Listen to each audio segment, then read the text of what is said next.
एक छोटे से गांव में रहता था राजेश।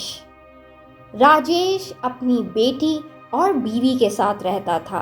राजेश की बीवी लक्ष्मी उसकी बेटी सितारा से बिल्कुल प्यार नहीं करती थी, क्योंकि लक्ष्मी सितारा की सुतेली माँ थी।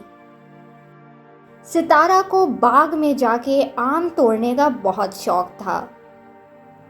बाबा, अगर आप मुझे इजाजत दें तो मैं बाग से आम तोड़ लाऊं। सितारा, मैंने तुम्हें कितनी दफा मना किया है कि उस बाग में नहीं जाया करो। वहाँ एक लोमड़ी घूम रही होती है। अगर उसने तुम्हें कोई नुकसान पहुंचा दिया तो हमारे लिए बहुत मसला हो जाएगा।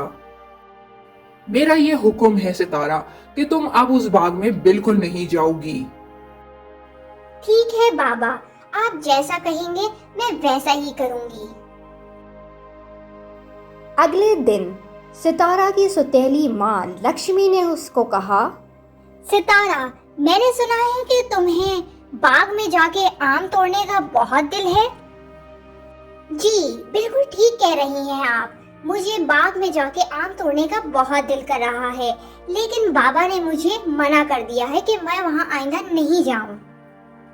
सितारा, तुम्हें वो बाग और उस पे लगे हुए आम कितने पसंद हैं? अगर तुम जाना चाहो तो तुम जा सकती हो। मैं तुम्हारे बाबा को समझा दूंगी। लेकिन अगर बाबा को पता चला तो वो बहुत गुस्सा होंगे। उस बात की फिक्र नहीं करो तुम सितारा, मैं सब संभाल लूंगी। लक्ष्मी सितारा को बिल्कुल पसंद नहीं करती थी और वो चाहती थी कि सितारा बाग में जाए और वहां लोमड़ी का शिकार हो जाए। सितारा उस बाग की तरफ जाने के लिए निकल गई। लक्ष्मी, सितारा कहाँ है? वो कहीं दिख नहीं रही। राजेश, सितारा तो उस बाग में आम तोड़ने चली गई है। क्या कहा? सितारा उस बाग में चली गई? मैंने उसको कल ही मना किया था कि उस बाग में नहीं जाना है, उसके बावजूद वो चली गई। सितारा कब किसी की मानती है राजेश? मैंने भी उसे बहुत मना किया था, लेकिन उसने मेरी भी बात नहीं मानी। मैंने तो उसे ये भी कहा था कि उसके बाबा बहुत नाराज होंगे, लेकिन उसने ये भी नहीं सुना। मुझे जल्द ही उस बाग में जाना होगा, कहीं सितारा किसी मुसीबत में नहीं फंस जाए। सितारा पेड़ से आम तोड़ने में मसरूफ थी कि उसी दौरान लोमड़ी आ गई। आखिर आज मुझे अपना शिकार मिल ही गया। लोमड़ी की आवाज सुन के सितारा एकदम चौंक गई। सितारा को समझ नहीं आ रहा था कि अब वो क्या करे। देखो लोमड़ी, मुझे जाने दो। मैंने तुम्हारा क्या बिगाड़ा है? मुझे अपने बाबा के पास जाना है। वो लोमड़ी सितारा के पास आ ही रही थी कि वहां एक गाय आ गई। वो गाय एकदम बोली, लोमड़ी, तुम यहाँ से चली जाओ, वरना मैं यहाँ सारे गांव वालों को बुला लूंगी और तुम्हारा बहुत बुरा हशर होगा। सुनो बच्ची, आज तो तुम इस गाय की वजह से बच गई हो, लेकिन आइंदा तुम मेरा शिकार होने से बिल्कुल नहीं बचोगी। ये कह के लोमड़ी वहां से चली गई। मेरी प्यारी गाय, तुम्हारा बहुत शुक्रिया कि तुमने मेरी मदद की। अब मुझे जल्दी से मेरे घर छोड़ाओ, इससे पहले कि ये लोमड़ी फिर से मेरे पीछे पड़ जाए। सितारा और उसकी प्यारी गाय चलते चलते रास्ता भटक गए। मेरी प्यारी गाय, मुझे तो मेरे घर का रास्ता ही नहीं मिल रहा। अब मैं घर कैसे जाऊंगी?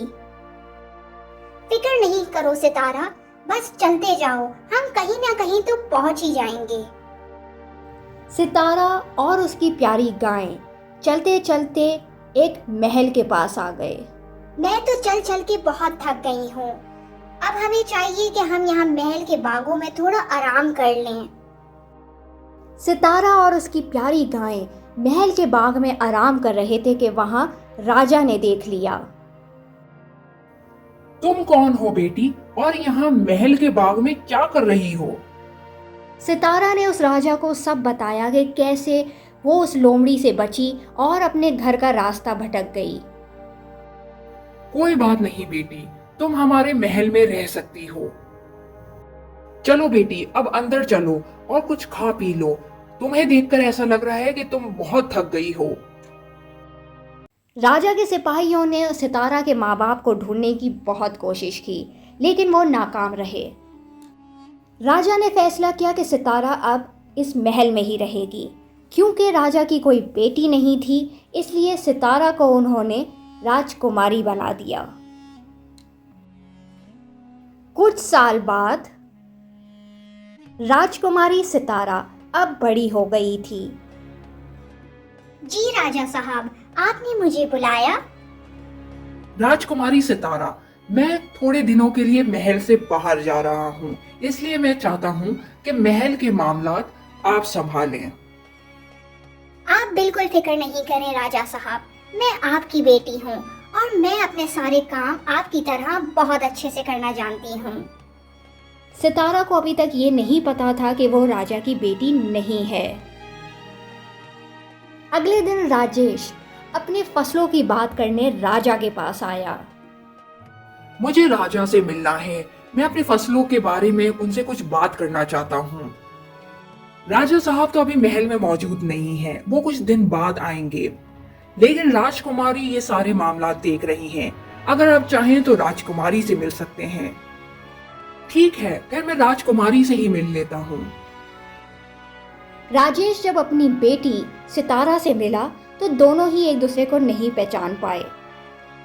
जी कहिए, मैं आपकी क्या मदद कर सकती हूँ? राजेश ने अपने फसलों के सारे मसले राजकुमारी सितारा को बताए। आप बिल्कुल फिक्र नहीं करें, मुझे 2-3 दिन का वक्त दें और आपके सारे मसले हल हो जाएंगे। बहुत शुक्रिया राजकुमारी साहिबा, अगर आपने मेरा ये मसला हल कर दिया तो मैं आपका पूरी उम्र शुक्रगुजार रहूंगा। राजेश जब महल से बाहर निकला तो वहां उसे सितारा की प्यारी गाय दिखी। राजेश सितारा की वो प्यारी गाय देखकर हैरान रह गया। अरे, क्या तुम वही गाय हो जो मेरी प्यारी बेटी सितारा की दोस्त हुआ करती थी? सितारा की प्यारी गाय ने राजेश को सब बताया कि कैसे वो लोग रास्ता भटके और महल तक पहुंच गए। तो तुम्हारा क्या मतलब है कि ये जो राजकुमारी है वो मेरी बेटी सितारा है? हाँ राजेश भैया, राजकुमारी ही आपकी बेटी सितारा है, लेकिन सितारा को कुछ भी नहीं पता। उस वक्त वो बहुत छोटी थी और राजा साहब ने उसे अपनी बेटी बनाकर रखा है। मुझे तो यकीन ही नहीं हो रहा कि मेरी बेटी राजकुमारी बन गई है।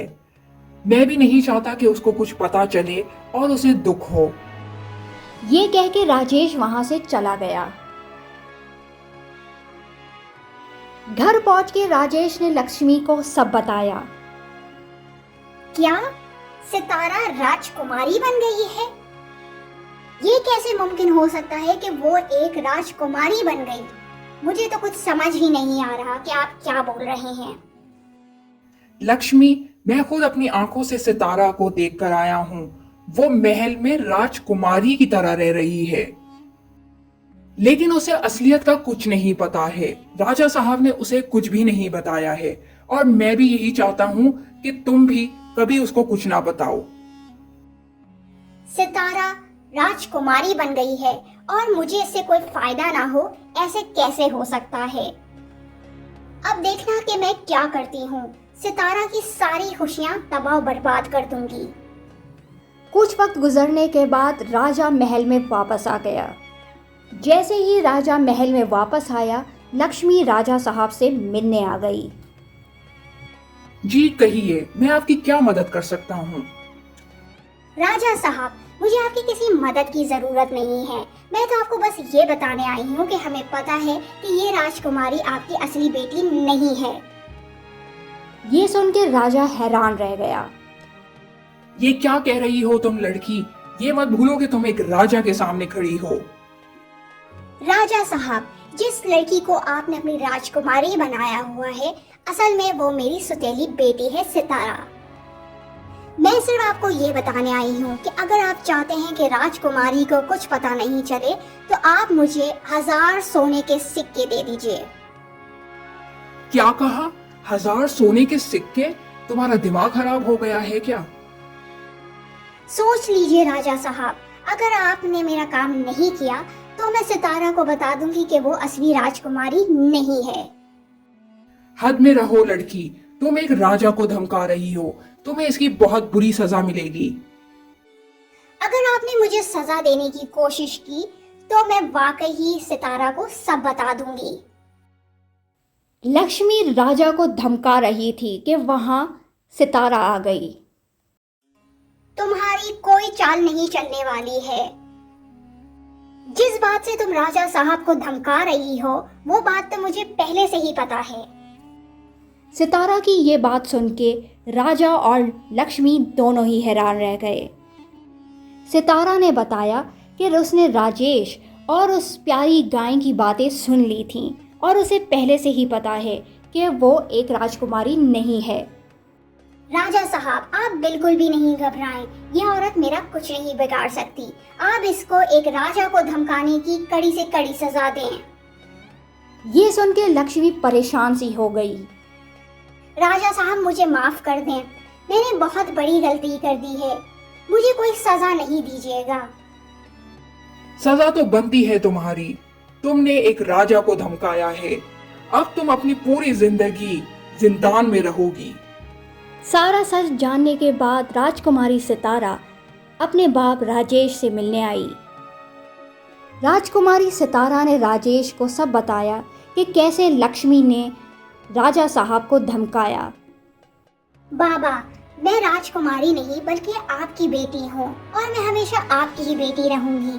आपका जब भी मुझसे मिलने का दिल करे या तो आप मुझे बुला लिया करें या महल आ जाया करें।